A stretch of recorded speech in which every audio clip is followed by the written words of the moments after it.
connectivity, how wireless can be a dangerous thing. To understand this concept, let us discuss a simple case scenario.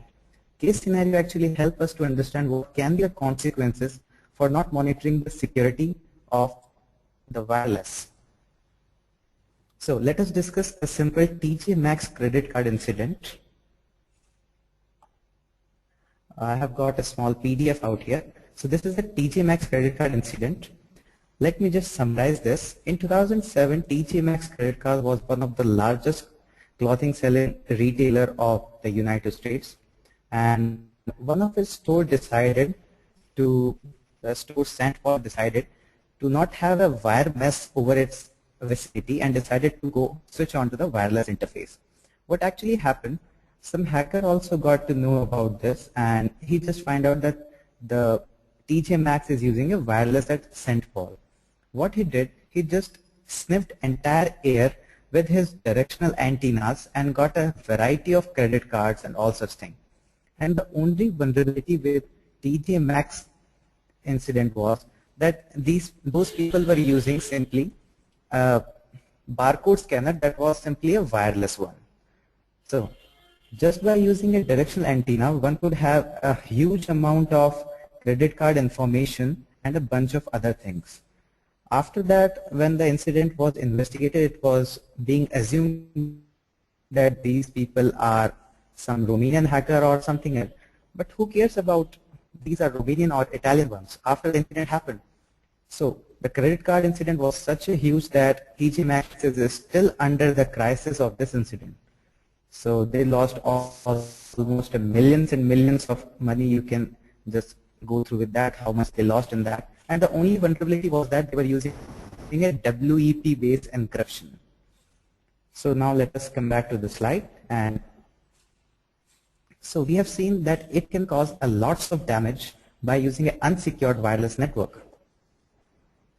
So what are the challenges in the wireless security, and why do we care so much about that? So first of all, challenges. First of all, the range is very much difficult to decide. Even I am sitting out here in a wireless network, I cannot decide that this wireless should not go beyond these four walls. Or you can say, we have to protect Mr. Invisible. I cannot feel a wireless or I cannot see that, but still I have to protect it. This is a very huge perspective to monitor.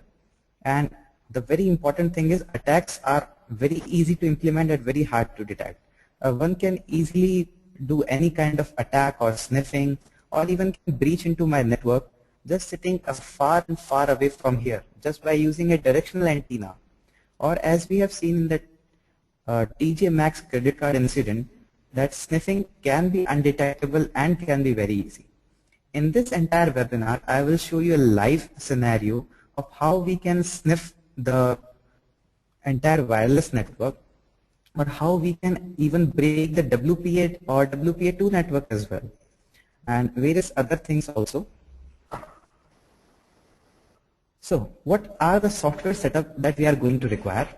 First of all, we will be requiring one of the hacker's favorite, or you can say the pen test's favorite one, the Backtrack operating system.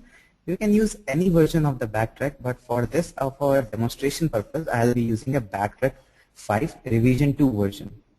And I'll be using that in a virtual box or a virtual machine. Apart from this, I'll be also using Alpha, that is an external wireless card, and there is no such need to use this Alpha card. Since I'm using all these scenarios in a virtual machine, that's why I'm going to need an external wireless card. You can also just live boot your laptops or something, your desktop, then you can also do all these things. Then we will be needing a Wireshark, very famous tool for sniffing the data and all these. And via the Wireshark, we will try to understand each and every packet details of this Wireshark. And rest all the tools are already pre-configured in the Backtrack machine, and we do not need to worry about that. So first of all, before getting a deep dive into the wireless network, let us go through with that thoroughly, because wireless is such a vast topic. Even Bluetooth is a wireless, and wireless has got many of technologies like spread spectrum that is being used by the military intelligence, and a WLAN, and a various bunch of others. So wireless LAN can be operated in a 3 different frequency ranges, that is a 2.4 gigahertz, 3.6 gigahertz, and a 5 gigahertz. And further they are classified into the channels, that is a B channel, G or N, whatever is being decided in your countries. Like in India, mostly G and N channel works out here. It is mentioned on your external wireless card or in laptop at the back end that which your hardware is being configured for which of these channels. So our laptops are only having a one wireless card and a one radio. Very important concept to note out here. That one radio, how it is possible that only a one radio can detect many of the wireless. So now here comes the concept of time division multiplexing. What actually happens out here? Your card just hop into the different channels at the different time. Let's say at time T1, your card is in the channel 1. Then at time T2, it will hop into a different channel like channel 5. In this way, your card just monitors out each and every network that is being available in the vicinity. So this was all about the frequency range concept. I hope it is a little bit clear out here. Now before getting or learning any of the topic, the very much mandatory thing is to learn about the terminologies.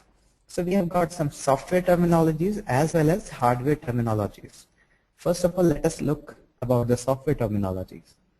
To understand the software terminologies, we will put up a question that how a wireless network is detected by the client. In fact, if I just boot up this window panel out here, it is detecting a wireless and the Ignis. So how it is possible that Windows detect this? So to answer this question, here comes a term that is known as the beacon frames, and the router or which you say the access point, I'll call that as an access point, and my laptops or the smartphones as the wireless clients. Now what actually happens, our access point broadcasts some of the packets into the air to show its presence, and these packets are known as the beacon frames that are being broadcasted freely into the air, and whatever the client, smartphones, laptops or any other comes nearby these packets or are able to catch these packets, that is a beacon frame. They get to know about that, yes, this is a network available in the vicinity. Similarly, the clients also broadcast some of the packets that are known as the probe request packet to show its presence, that yes, I am here and available, and whatever the post consequences or the post configuration are there, like it is WP or password generated open, whatever else is there, is being monitored by the client. So now comes the architecture terminologies. Architecture terminology is very important to note down because we will be dealing with our entire session on behalf of this only. First of all, we have got BSSIDs and all these. So this is our access point, and this is our distribution system, and another access point, and some stations are also, these laptops are also known as the stations. First we have got a base service set identifier, then we have got a ESSID, and ESSID you can consider as a simple name that is being popping out here, that is, let's say the wireless is ESSID out here and Ignis is the ESSID out here. So this is the very simple concept, and then we have got a stations, distribution system, and a bunch of others. So now let us first discuss how the sniffing can be dangerous and how sniffing can be done over the wireless network. To understand the sniffing over the wireless, first we need to understand how sniffing can be done over the wired network. So actually, whenever a packet is being sent out from a wired network, there's a destination header out here in his packet that tells it that this is the IP where you have to reach out, and only the person which it is being destined sees out the packet. But what we can do, we can put our wired network or a laptop in the promiscuous mode, that whatever the packet are being traveled into the wired network, we can easily see them. So this is the promiscuous mode. In the wireless network, we call this the same thing as a monitor mode, that whatever the packet that are being traveling in the air, we want to monitor that, and simply we can put our card into a monitor mode. And this is why the virtual interface concept comes. So let us directly deal with that in a live scenario, and hope it is visible. So this is the interface, and if I do a ifconfig out here, I cannot see any of the virtual interface card out here. So let me just plug in my card. The card is being detected, okay. And now if I do a ifconfig,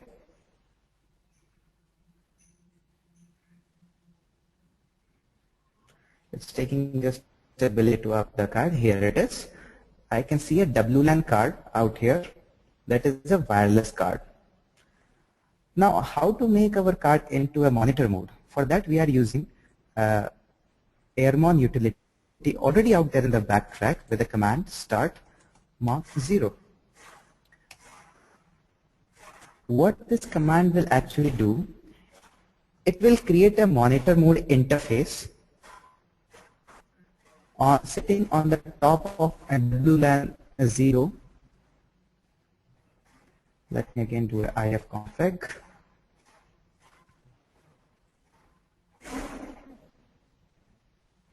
Some processes are running. We have to kill that, like 1654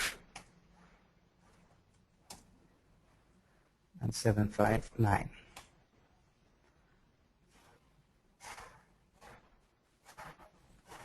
Oops.